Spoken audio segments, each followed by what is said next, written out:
Hola, soy Karina Mariani y estas son mis editoriales.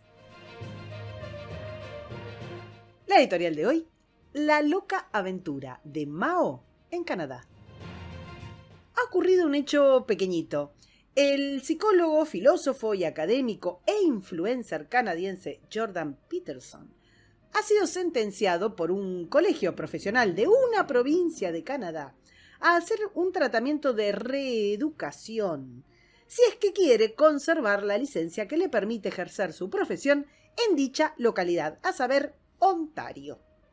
Jordan Peterson es uno de los personajes de influencia política y social más importantes del mundo. Sus libros se han vendido por millones y su visión profesional ha influido sobre una cantidad asombrosa de personas a las que no trató personalmente, sino que es una multitud que lo lee o escucha alrededor del planeta.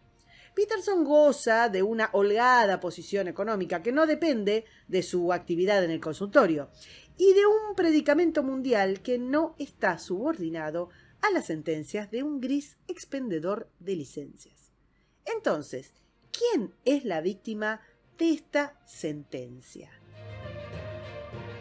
El 16 de mayo de 1966, el Partido Comunista Chino anunció la Gran Revolución Cultural para limpiar a la sociedad, por su bien y seguridad, de las malas influencias. Este plan se tradujo en millones de ejecuciones, purgas, exilio y trabajo forzado en granjas especiales de reeducación.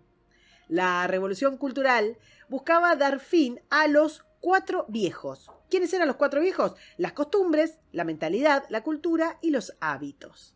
Esta reeducación fue supervisada por los Guardias Rojos, un órgano estructurado sobre las premisas maoístas que velaría por los intereses de la revolución, comenzando por la erradicación completa de las instituciones o valores contrarios a la voluntad del líder. El poder totalitario es siempre adaptativo. Las vestimentas cambian, pero la pulsión hacia el control y la opresión es siempre la misma. Los millones de muertos y la desgracia genocida producto de cada uno de los planes de Mao son largamente conocidos y documentados. Y actualmente es bien fácil y barato oponerse al maoísmo y criticar su trayectoria. Es, del mismo modo, sencillito y poco costoso señalar el colaboracionismo nazi, la brutalidad soviética o la demencia fascista.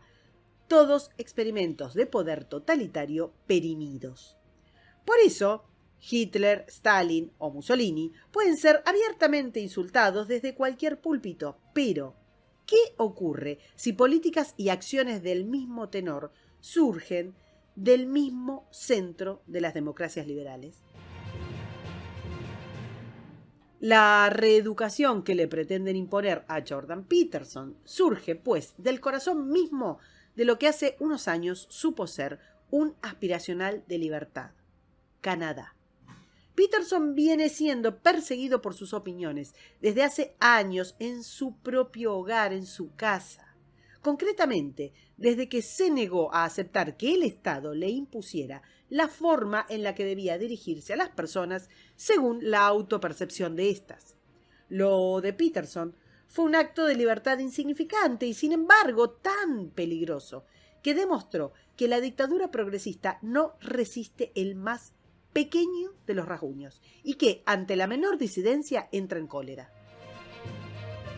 Peterson fue rápidamente cancelado en los ámbitos académicos, auténticas naves nodrizas del wokismo, pero no eran solo los universitarios radicalizados sus detractores. Sus colegas firmaron una petición exigiendo que la universidad lo echara y los medios masivos lo masacraron. Muchos de ellos más tarde sufrirían en carne propia las garras del buenismo. De nuevo, es muy fácil denunciar el racismo, el antisemitismo, el sexismo y la opresión del pasado, pero ¿qué pasa cuando todos esos ismos se disfrazan de solidaridad, reparación histórica, discriminación positiva o justicia social?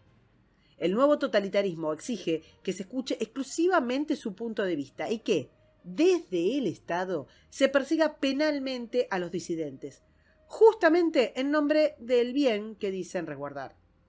Sobre ese accionar, Peterson sostuvo en una entrevista a Channel 4 que la filosofía que los impulsa es la misma que ya nos ha llevado a la muerte de millones de personas. Es la filosofía que presupone la prevalencia del interés colectivo como mecanismo para sostener el poder. Dentro del colectivo todo, fuera de él el enemigo. Es la filosofía que impulsaron Stalin, Mao o Hitler. ¿Por qué entonces no se condena a quienes toman la misma deriva, sabiendo que si se persiste en ese camino, tarde o temprano, se llega a un estado totalitario? Por eso, y hablando de cosas chinas, estamos sumidos en esa retorcida maldición que se le desea al enemigo: vivir tiempos interesantes. La oposición capitalismo-comunismo se nos diluye la mayoría de las veces y andamos ciegos en terrenos pantanosos. Como nunca antes en la historia podemos ver una comunión férrea entre, por un lado, las personas y corporaciones más poderosas, representando al gran capital y a la alta política, y por el otro, las agendas más radicalizadas de la progresía, representando al socialismo y a la crítica al sistema. En fin, que hoy Maduro, Biden, von der Leyen, Gates, Díaz-Canel, Jane Fonda, el Papa, Lula o Roger Waters sostienen la misma postura sobre una narrativa maniquea y hegemónica: la emergencia climática, el heteropatriarcado, la desigualdad o la autopercepción en sus variantes sexual o étnica, y un largo etcétera.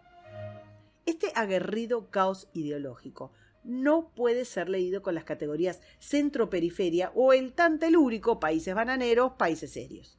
La dicotomía ya no se limita a la política o a la economía, y es por eso que los viejos índices que medían la libertad ponen a tope el respeto a la libertad en países como Australia, Nueva Zelanda o Canadá, que en los últimos años han atropellado sistemáticamente las libertades individuales, tomando como excusa enfermedades, conflictos bélicos o la simple disidencia científica, política o cultural. El proyecto de poder totalitario en el que estamos inmersos ha avasallado la propiedad privada, la libertad de expresión, todo derecho a la privacidad e intimidad, el derecho a circular o a asociarse, y para colmo lo ha hecho desde el seno de las democracias liberales, que actualmente viven del marketing de glorias pasadas, mientras actúan como auténticos guardias rojos. Tal vez debamos dar crédito a quienes vociferan que vivimos en la posdemocracia, un sistema en el que, en la fachada, nada cambia con respecto a la democracia clásica, con elecciones, división de poderes y derechos individuales reconocidos. ¿Pero qué? Por detrás de la fachada, la política es solo una alternancia entre bandidos asociados. Las elecciones son sesgadas y se pagan con dinero robado a los contribuyentes. La prensa es una prostituta que sobrevive gracias a la pauta gubernamental. Las libertades son acotadas por leyes restrictivas y la justicia es hereditaria y acomodaticia en el mejor de los casos. Bajo tales condiciones, el poder se nutre del miedo a algún enemigo indeterminado y variable: enfermedades, migraciones, polarización.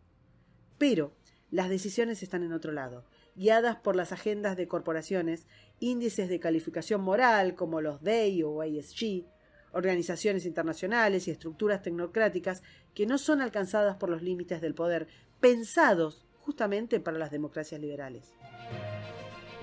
El resultado es un vaciamiento del proceso democrático y el alcance de un autoritarismo creciente.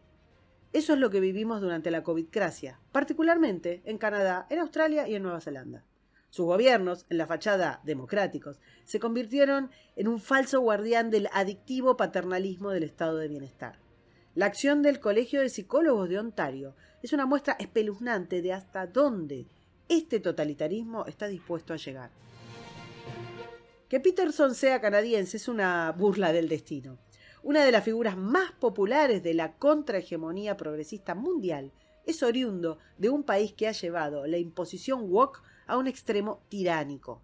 La dictadura wokista que ha logrado que la ley castigue la disidencia y la libertad de expresión ha parido a su propio detractor. El Colegio de Psicólogos de Ontario no tiene poder sobre Jordan Peterson, pero funciona como todo un cancerbero que advierte a miles de profesionales que los puede dejar sin trabajo por motivos ideológicos, aún sin la denuncia de un paciente. Solo con decir cosas incorrectas en medios o en redes que los miembros del colegio consideren inaceptables, pueden ser condenados a la reeducación o al exilio profesional. En estas fachadas de democracia liberal, en estas cáscaras vacías de lo que alguna vez fue un modelo de crecimiento y respeto al individuo, un colegio profesional puede negar a alguien el derecho a trabajar por su postura política. También en estos lugares un burócrata estatal tiene más poder que los padres sobre sus propios hijos. Un gobernante puede ir contra los ahorros y medios de subsistencia de quienes participen en una manifestación y disponer del derecho a la vida de pacientes psiquiátricos o simplemente deprimidos. Mao se relame en algún lugar del Hades. En la condena a la reeducación de Peterson, tal vez no sea Peterson la víctima más castigada, sino la democracia liberal, usada de estropajo para esconder la tiranía progresista.